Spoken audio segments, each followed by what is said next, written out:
Hey, who's this guy? That guy's Thomas Gordon. I was like, why is he here? He's here to teach us about the discipline of self-control discipline model. Well, what is he doing in my classroom? He's going to go to all our classrooms and say how we made it better. Don't you remember when Kim talked about it? Hello, my name's Kimberly Cruz and welcome to my classroom. I'm very excited to be here with you all today to let you know what Thomas Gordon's model self-discipline book has done for me. Now, before reading his book, I had a great deal of trouble with my kids. It was hard for me to control them. Once I walked into the teacher's lounge on the verge of crying, and I thought to myself, what am I doing wrong? I've been a teacher for 3 years. I went to school for 8. I have a master's in education. I should know what I'm doing. This shouldn't be happening to me. But when I started reading Thomas Gordon's book, I realized what I was doing wrong in the classroom. My kids went from chaotic to self-reliant. It was great. And one of the mistakes that I noticed was that when a student of mine would walk in late, I would quickly overreact and say, "You're late again?" When I should have been dealing with the whole situation in a different way. I should have said something like, "It saddens me when students are tardy to class because of the work that will be missed. Is there a way we can work this out?" That is the correct way to deal with the situation. It's you versus I messages. Instead of blaming the student, think about working a solution. And it's effective. I never thought that teaching could be this easy, and without his book, I would be lost. And I probably wouldn't be a teacher right now. So, if you're watching this, listen to me. Get a little closer. A little closer. Buy his book. And I promise you that teaching will be easier. Now, I'm not the only one that has had a great experience. Let's hear Ivan's story. Oh, hello. My name is Yvonne. Welcome to my office. Let me tell you, my first year teaching, I was so stressed and tired. I had a huge pile of papers I couldn't keep up with. I didn't even know what to do. But luckily, Kimberly told me about Thomas Gordon's discipline model. I was against the wall, so what did I have to lose? And it's a good thing I did check it out. It made my life a whole lot easier. In one section, it goes over rewards and punishment. Well, this is an old technique that many people still use today and before, and more likely in the future too. And I even tell Thomas, why don't you believe in it? It works, doesn't it? It's a win-win. I mean, they learn, they get rewarded, they get punished, but not really, because we're not going to do that to them. But they still don't want to be punished, so they end up learning again. So why don't you believe in it? He tells me, well, they're not really learning. They just don't want to be punished, so they're just going to end up cheating. And they don't even care about learning. They're actually just doing it for the reward, so they're not even going along with what you're saying. That makes sense. Thomas, you genius, you old bean. But don't even take my word for it. Listen to Jacob. He has another section about this. Not only did Thomas change my life, he can change your life too. Call Thomas today. Hello, and welcome to my class.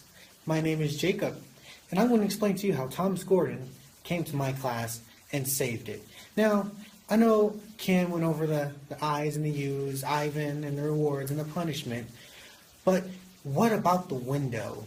His behavior window. It's actually very interesting. You know, it's fun to understand who owns the problem. Is it the teacher's problem, or the student's problem? Now we're going to go through a few scenarios. We're going to be using my bears Honey Bear, and Polar Bear. And we are going to go through different scenarios to decide whose problem is it and what is the area of acceptance versus unaccepted behavior. Now, I know what you're saying, unaccepted and acceptable behavior. Who is really going to decide? Well, don't let me decide. Let my handy dandy gnome. Now, you're going to wonder, how is he going to come into play? Well, he's going to make an offer that we just can't refuse. Hello, Abominable Snowman here. Hi. It's summer, I know, but let's hit up this window, people. Let's hit it up. So, area of acceptance. Child owns the problem. No problem area. Now, what does that mean? Well, let's just say this. If I am walking to my class, fall, scrape my knee. Now, it's my own problem for falling. There's no one else's fault but my own. Now, what am I going to do? What kind of helping skills do I have to help me? Well, let's go over back to the window and let's look at helping skills. Silence. I didn't feel better. Nonverbal attending.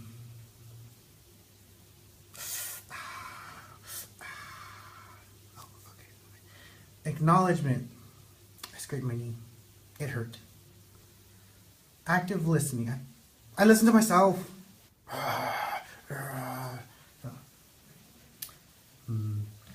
No problem area.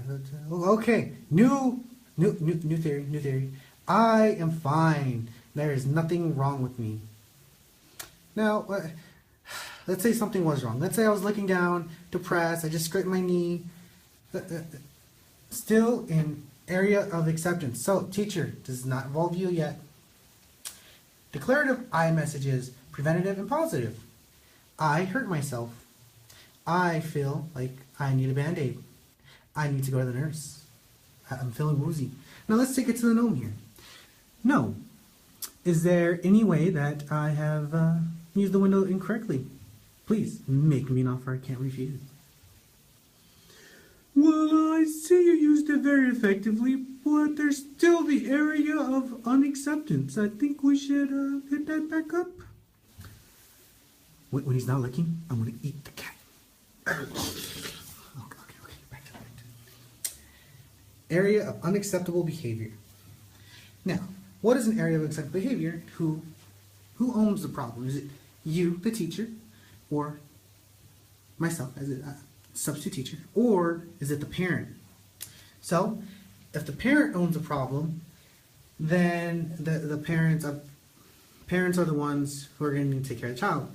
Now, if it's we both own the problem, me and the parents are being, if there's conflict of needs with the parents, then we have to come over here to our confrontational skills and use method 3 of problem solving.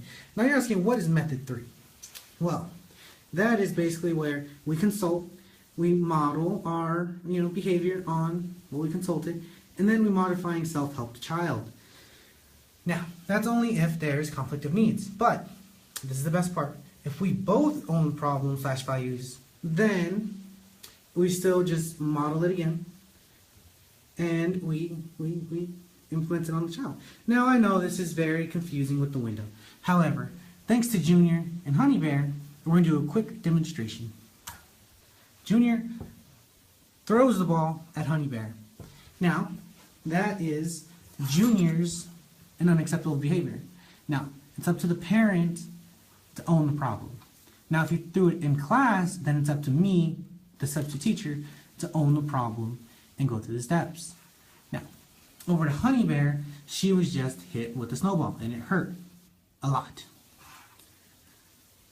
So, what I'm going to do is I'm going to go and speak to her using the iMessage and have her describe how she feels. Honey Bear, how do you feel?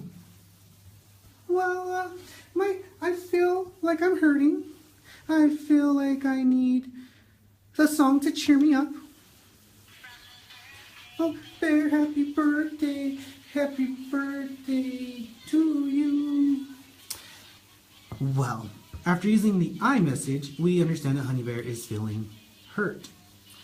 That goes into area of acceptance. Now, as for Junior, we're going to have to schedule a teacher's appointment with his parents, and we're going to have to find a solution that Junior himself will be a part of. There will be no punishments and no rewards for this behavior. Now, back to you, Thomas Gordon, to finish up this lovely, lovely interview.